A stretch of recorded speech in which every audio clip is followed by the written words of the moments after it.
The Los Angeles Lakers broke the NBA world, the internet, and the idea that most trades are actually not that bad last year, while trading Anthony Davis away for Luka Doncic in one of the most lopsided trades in NBA history. Now they are in full build around Luka mode following this season. I think it's safe to say that the Lakers are not finals contenders this year. Can they win a playoff series or two? Absolutely. Will they be able to beat OKC and San Antonio in a 7-game series? Probably not. But I'm going to give you the scenario of what I think is going to happen with the Lakers in the offseason and what kind of moves they can make specifically in 2026 to build a contender around Luka. For starters, I think the most important thing on the Lakers table is getting Austin Reeves a contract extension. After this season, he has a $14 million player option that I seriously doubt that he'll accept. I think most people agree that he's going to decline that player option and become an unrestricted free agent. The Lakers can technically offer him the most amount of money. I think he's inclined to stay. I think he enjoys playing basketball with Luka, and this would be the dynamic duo for the future. Next up is LeBron James, who for the first time in his career does not have a player option to accept or decline. He will become an unrestricted free agent heading into this offseason. Will he, number one, return to the Lakers? And also for how much? Will he, number two, go to another team, or will he, number three, retire?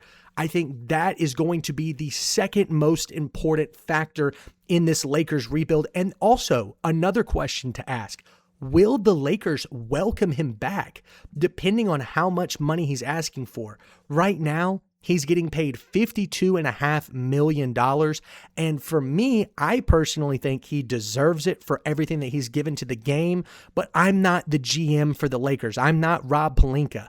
That is going to be a decision he has to make on his own about whether or not LeBron James is worth $30 million, $35 million, or whatever LeBron and his camp are going to ask for if he decides to play next season. That's number two. Then you get into some of the role-playing aspects. Rui Hachimura, DeAndre Ayton, Luke Kennard, Marcus Smart, these guys are kind of coming into their own at the end of this season. I think the Lakers are probably going to pick 2, maybe 3 of these guys to bring back for next season. Loyalty is still a thing in the NBA, especially amongst role players. If Luke Kennard continues to shine the way that he does, I think he'll honor the Lakers who traded for him from Atlanta as a floor stretcher. The issue with Luke Kennard and Austin Reeves and Luka is part and parcel, all 3 of them on the floor is a defensive liability. So finding a way to mix Kennard and a guy like Marcus Smart in there at the same time is going to be the focal point of what the Lakers are trying to do. But the point I'm making with these 4 guys, Rui, Ayton, Kennard, and Smart, is they're all off the books to start this offseason. They do not have existing contracts. DeAndre Ayton actually has an $8 million player option, but he will be declining that. There's no way there's not another team in the NBA willing to offer him more money than that. Marcus Smart has a $5 million player option. Once again, no way that he accepts that. There's a team out there that will pay him more than that. But let me say this, if there's not, and they return on these extremely cheap player options, that is amazing for the Lakers for next season. You could build a contender around this core of Luka, Austin Reeves, Marcus Smart, DeAndre Ayton, and then have $50 to $60 million more to find another superstar. Now, the question is that superstar out there? So that's what I want to get into. Realistically speaking, the Lakers will, if LeBron does not come back, the Lakers will have about $40 to $45 million in cap space with about 5 to 6 real roster spots to fill. There are a lot of free agents out there, but who will they actually target? So looking at some of the younger players that I kind of like for the Lakers, like Walker Kessler, a true rim protecting rebounder, kind of what they wanted DeAndre Ayton to be. He is a restricted free agent, meaning if the Lakers offer him a 4-year, $80 million deal and because he's restricted, the Utah Jazz can choose to match that contract. He's currently playing for the Jazz. So if the Jazz match that contract, Walker Kessler has to go back and play for the Jazz for 4 years and $80 million. Speaking of restricted free agents, there's a couple of others that I really like. Jalen Duren is a restricted free agent. Tari Eason for the Houston Rockets, a great defender, kind of fills that Marcus Smart role. He's also a restricted free agent. So for these three players in particular, you'll have to offer them massive contracts to lure them away from their current teams. And with a guy like Jalen Duren, you could offer him the max, and the Pistons, I think, would automatically match that. So those three players are out. So here goes the real list of free agents that you could target. Number 1, Kobe White. And this one is not actually my number 1 option. This is just the quote-unquote best player available, and he does not fit the Lakers, especially if they sign Austin Reeves to a long-term contract. Reeves, Kobe White, and Luka really need the ball to succeed at a higher level. And there's just only one basketball. It does not work. We've seen it time and time and time again. Players that need the ball do not exceed or succeed when they play off the ball. So Kobe White, off the board. Next up, in my opinion, for best player available is actually Ayo Dosunmu. The Timberwolves just traded for him, and he's up for a contract extension. He's an unrestricted free agent because of the trade, and the Lakers could target this guy. He shoots it extremely well from three-point range, plays more than adequate defense, so he stretches the floor, he can guard the wing, and he's efficient. He doesn't turn the ball over. He has one of the highest assist-to-turnover ratios and assist percentages off of usage rates of anybody in the league. He's a player that I find a lot of value in. Now, you won't see it in the box score plus minus, but Ayo Dosunmu is one of my favorite players right now, especially considering a role for him on the Lakers. He would play that at a very high end. Now, you're looking for your next premier 3-and-D guy. Lou Dort should be an unrestricted free agent. He has an $18 million player option with the Oklahoma City Thunder, but in my opinion, I don't see how it's possible for the Thunder to accept that team option and be near the second apron of the cap.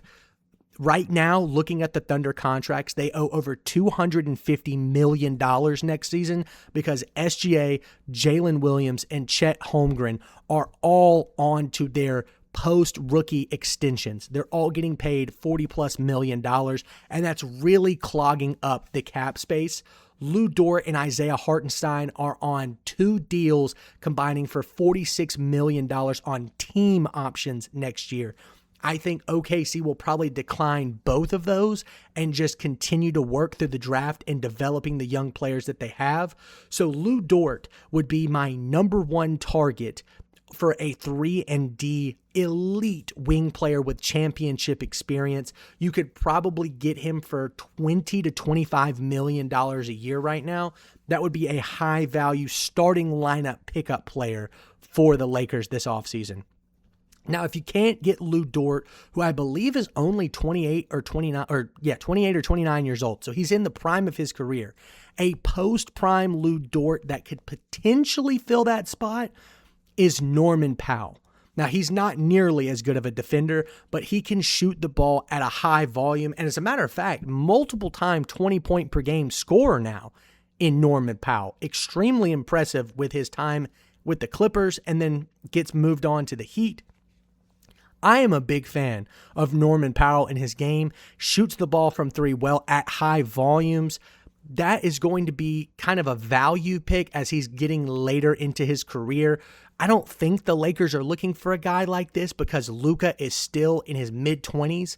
Austin Reeves is still in his mid-20s. This is a team that can continue to compete for the next 7 to 8 seasons if they play their cards right. So I don't know about Norman Powell. We'll see. But last but certainly not least, in terms of free agent options, Mitchell Robinson is that last guy. And if Mitchell Robinson doesn't work out as a rim-protecting rebounder, the Lakers truly might be lost for next season. They might be worse than they are now because there's just not a lot of free agents out there. You can go look at the available free agent pool for 2026.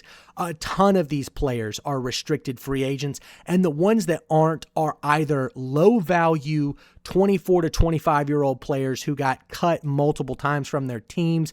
Might be good, like a Kevin Porter Jr. maybe, but, the problems with him in the locker room and off the court, might be too tall of a task for the Lakers and the spotlight they have to handle.